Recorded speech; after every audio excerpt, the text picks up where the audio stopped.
Hey everyone, welcome back to the AM channel. This is Nafo here. Before we start, make sure you hit that subscribe button and turn on notifications so you don't miss another video. Today we're going to dive into something that affects nearly every Australian. Whether you own a home, rent, or are struggling just to get by, we are talking about the housing crisis, the cost of living crisis, why it's happening, who it benefits, who it hurts, and what the future may hold if nothing changes. This is going to be a long one, and that's because the story of housing in Australia is complex, multi-layered, and touches almost every aspect of our lives, from mental health to politics, from family formation to global economics. Housing is not just another expense. It is the foundation of everything. It determines where you can live, how far you commute, whether you can start a family, whether you can save, and whether you feel secure at all. When housing becomes unstable, everything else in life becomes unstable too. And that is exactly what is happening in Australia today. People are working harder, earning more on paper, but feeling poorer, more stressed, and less secure than ever before. Let's start with the numbers. Australia has a serious housing shortage. According to the National Housing Finance and Investment Corporation, by the mid-2020s we were short roughly 175,000 dwellings just to meet baseline demand. That was before the post-COVID population rebound. Household formation has consistently outpaced new housing supply for over a decade. That means even as construction continues, we are still playing catch-up. In major cities like Sydney and Melbourne, the median house price is now roughly 8 to 12 times the median income. Compared to 3 to 4 times in the 1980s and 1990s, this kind of price to income ratio makes home ownership almost impossible for many young Australians. Renters are feeling it even more. National vacancy rates in some regions have fallen below 1% and over 30% of renters are now considered to be in housing stress, meaning they pay more than 30% of their income or rent. We need to understand why this is happening. Housing in Australia has not just become more expensive, it has become a financial asset first and a home second. Tax incentives like negative gearing, capital gain discounts, and stamp duty advantages created a system where investing in property became more profitable than building affordable homes. Developers naturally build what is most profitable: luxury apartments, inner city units, and speculative properties. The type of housing ordinary Australians need, social housing, affordable family homes, mid-density developments, is often ignored. This is not a conspiracy, it's how incentives work. The generational aspect of this crisis is also crucial. Baby boomers did not steal housing, but they entered the market in an era when land was cheap, wages were rising, and property prices were affordable relative to income. Today, that wealth is largely locked into property, and older Australians have a political incentive to protect it. Younger generations are left paying high rents on mortgages just to access stability. Intergenerational wealth inequality is now one of the most significant barriers to economic mobility in Australia. Immigration is another piece of this puzzle, and it often gets politicised. Immigration does increase demand for housing, but it does not create a crisis by itself. The crisis arises when population growth is faster than housing supply. Australia's migration levels have rebounded sharply post-COVID. Net overseas migration reached over 400,000 in 2023 alone, adding tens of thousands of households needing homes. At the same time, construction slowed during the pandemic, labour shortages intensified, and material costs rose. The result is pressure on the rental market and skyrocketing prices, particularly in cities like Sydney, Melbourne, and Brisbane. Europe shows a similar pattern. Cities like London, Berlin, Amsterdam, and Paris have experienced high migration and an inadequate housing supply, resulting in skyrocketing rents, rising homelessness, and social tension. This is about planning failures and the failure of governments to match supply with demand. Speaking of governments, let's talk about the Albanese government. Anthony Albanese inherited a system that has been underbuilt for decades. His government has announced initiatives like the Housing Australia Future Fund, shared equity schemes, and a target to build 1.2 million homes by 2030. These initiatives are not meaningless, but they are slow relative to the immediate pressure that Australians face. Housing pressure is real time. While policy delivery takes years, meanwhile high migration continues, which intensifies competition in the short term. This lag between announcement and delivery erodes trust and fuels frustration, especially for those already struggling to pay rent or save for a deposit. The cost of living crisis compounds everything.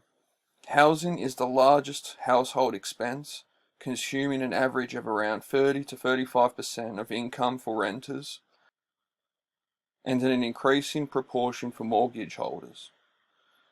Mortgage repayments have risen dramatically following interest rate hikes, and real disposable income has fallen for many households despite nominal wage growth, add energy insurance, healthcare, transport, and food costs. And it becomes clear why even working Australians feel financially squeezed. The economy may be growing on paper, but this growth primarily benefits those who already own assets, not the majority of working people. We also have to consider the global context. The world is changing fast. Tariffs introduced under Donald Trump are a signal of the broader trend toward deglobalization. Global supply chains are fragmenting, and the cost of goods and construction materials is rising. This has direct implications for housing costs in Australia, which relies heavily on imported materials for construction. China, which has historically been Australia's largest trading partner and a source of economic stability through commodity demand, is slowing due to demographic decline and a real estate market collapse. That shift affects government revenue, employment, and investment. In an uncertain global economy, domestic stability, particularly housing stability, becomes even more critical. If Australia is to solve this crisis, we cannot continue using outdated construction methods. Construction productivity has stagnated for decades. Labour shortages are structural, not temporary. Material costs have risen faster than inflation. This is why AI, automation, and modular construction are no longer optional. AI can accelerate design, reduce waste, optimize approvals, and allow projects to scale more quickly. Modular housing can be built in factories faster and cheaper than on-site construction, and it requires fewer, less skilled workers. Without these productivity gains, housing supply will remain constrained, prices will keep rising and social tensions will worsen. The consequences of inaction are stark. Young Australians delay or forego a family formation because housing is unaffordable. Mental health deteriorates under the stress of financial insecurity. Political extremism and social unrest rise. Trust in institutions erodes. Housing instability is not just an economic problem, it is a social and political problem. It is one of the most important factors of a stable and functional society. So what is the solution? We need massive investment in public housing, planning reform that allows supply to meet demand. Migration policies align with housing capacity and AI-enabled construction to boost productivity. We need intergenerational fairness policies to prevent wealth hoarding from locking Australians out of housing markets. Housing must be treated as infrastructure, not speculation. Only then can we boost cost of living pressure, improve mental health, restore social trust, and stabilise the nation. At the end of the day, Australians aren't asking for luxury. They're asking for stability, for a future they can plan for a society where effort translates into security. Housing is the foundation of that future, and if we fail to fix it, everything else, work, family, health, society, becomes harder, more expensive, and more fragile. This is why this matters. This is why we have to talk about it, and this is why we have to demand solutions that actually build homes, restore fairness, and prepare us for the challenges ahead. From global economic uncertainty and trade disruptions to technological change and intergenerational inequality. Hope everyone's doing well. Let me know your thoughts in the comments. We're just having a quick look at upcoming horror movies.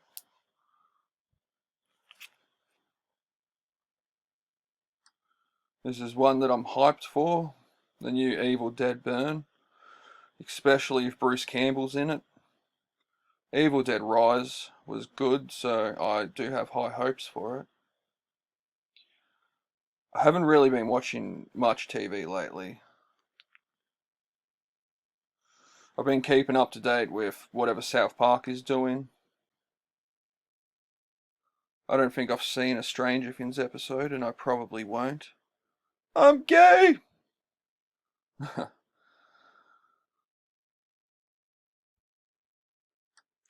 Some other good movies. Silent Hill should be good. The new Terrifier. More my vibe. Scary Movie 6 should be good too. I also enjoyed movies like Weapons and Bring Her Back.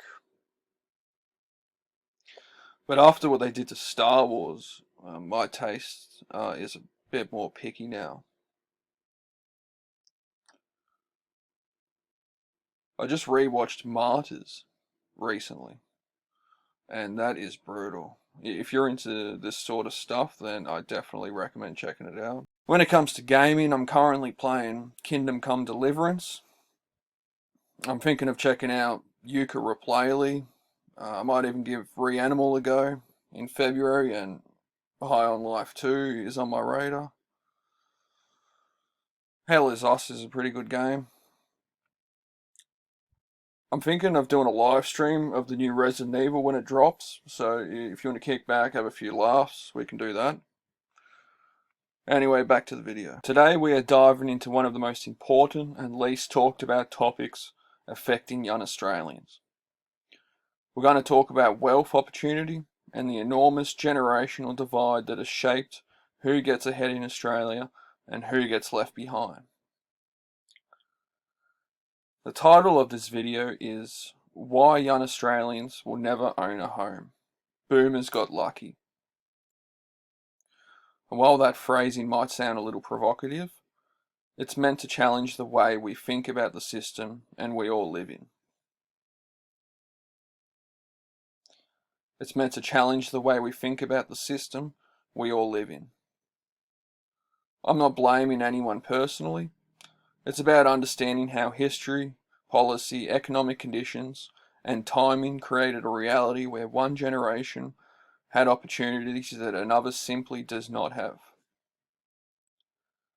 By the end of this video, you'll understand why the game has changed, why it's harder for millennials and Gen Z, and what that means for your life today and in the future. Let's start at the beginning. What do we even mean when we talk about wealth? Wealth isn't just your weekly pay. It isn't just the number in your bank account at the end of the month. Wealth is everything you own, minus everything you owe. It's your home, your superannuation, your shares, your savings, and any other investments you've managed to build over time. And in Australia, the single largest component of wealth is property. More than half of household net wealth comes from residential property alone. That's far more than superannuation, far more than shares or other investments, and far more than most young Australians could hope to acquire in the early years of their careers. Now here's where the divide begins. Baby boomers, Australians born between 1946 and 1964, entered adulthood at a time when economic conditions were vastly different from those we face today. In the 1970s and 1980s, wages were rising steadily. Property prices were affordable relative to income. Interest rates, even when they spiked to extreme levels in the 1980s, were manageable. With a single income, land was more plentiful, infrastructure was expanding, and the opportunity for upward mobility was real. A young boomer could buy a home in their 20s or 30s, pay down the mortgage, and watch the property increase in value decade after decade. Many of these homes are now owned outright, giving those boomers financial security that young Australians can only dream of. Contrast this with the reality facing millennials and Gen Z today. Median house price in Sydney is now over $1.2 million. Melbourne isn't far behind. Brisbane, Perth, and other major cities have also seen staggering increases in property values over the last decade. Meanwhile, wages have stagnated. Rent consumes a massive portion of income, and for many Australians, owning a home is impossible without significant assistance from family. Around 40% of young Australians today rely on what's called the bank of mum and dad to get into the property market. That's a support system that almost no boomers needed. This isn't about effort or discipline, it's about structural advantage. Property is only part of the story. Boomers also benefited from investment opportunities that simply didn't exist for younger generations in the same way. Many invested in shares or funds in their early 20s. Taking advantage of decades of compounding growth, they had access to defined benefit pensions, secure retirement income, and long-term employment that offered stability and security. Think about this. A $10,000 investment in the Australian stock market in 1980 could now be worth hundreds of thousands simply because of decades of growth. Younger Australians, on the other hand, often start investing later due to student debt, casual work, high living costs, or unstable employment. Superannuation, while compulsory today, cannot fully compensate for decades of advantage that older Australians enjoyed. The numbers make this generational divide clear. Boomers on average hold around $2.3 million in household net wealth. Gen X sits at around 1.8 million. Millennials, despite working full-time and often multiple jobs, average just $700 and $57,000. Gen Z, just entering the workforce, are averaging around $96,000 in net wealth. Debt tells the other side of the story. Young Australians carry higher mortgage relative to income, higher rent burdens, and often student loans, while boomers have largely paid off their mortgages and face fewer financial obligations. But this isn't just about numbers. It affects life choices. Many young Australians delay buying their first home, getting married, starting a family, or even upgrading their careers because financial insecurity makes risk feel too expensive. Rent, bills, transport, and living costs consume so much of their income that saving for property, investing, or building financial security feels impossible. Meanwhile, boomers with paid off homes, strong equity, and stable pensions, or superannuation, balances experience, flexibility, and security that younger Australians can only imagine. And then there's the question of inheritance. Some people point to the so-called Great Wealth Transfer, the trillions of dollars boomers are expected to pass down in the coming decades, and say millennials will get their fair share eventually. The reality is far more complicated. Boomers are living longer than previous generations, meaning inheritance often arrive late in life, sometimes after millennials have already struggled through decades of high housing costs and financial pressure. Not all families have substantial assets to pass down, and those without wealthy parents are left behind. In other words, the wealth transfer may help some, but it does not erase decades of structural disadvantage. This gap has deep social and psychological consequences as well. It shapes opportunity, lifestyle, and life choices. Younger Australians often feel like the rules have changed mid-game, that their hard work is less effective because the system itself favours a generation that came before them.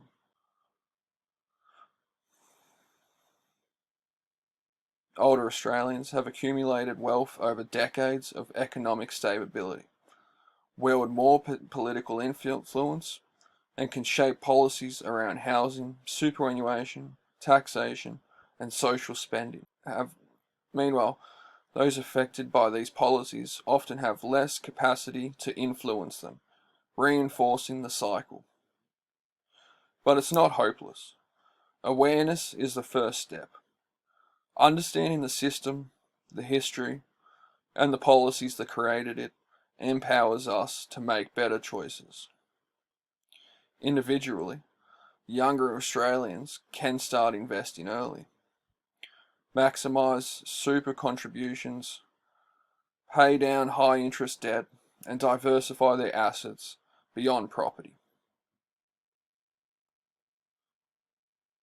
Collectively, society can push for policy reforms, increasing housing supply, reforming tax incentives like negative gearing, providing more support for first home buyers, and ensuring fairer superannuation outcomes. These measures can create a more level playing field and offer younger Australians a realistic chance to build wealth. It's important to remember that boomers didn't get wealthy solely because they worked harder. They benefited from a specific economic environment, affordable housing, secure employment, long-term investment opportunities, distrust in traditional money and financial systems, seeing how property, wages, and super have all become so out of reach for young people. It's no surprise that many are looking elsewhere to protect their wealth. Crypto, gold, and silver have been skyrocketing recently. Why? Because people, especially younger men and younger Australians, don't trust fiat currency the way previous generations did. Inflation, economic uncertainty, and policies that seem stacked against younger people have created a sense that holding cash alone isn't safe.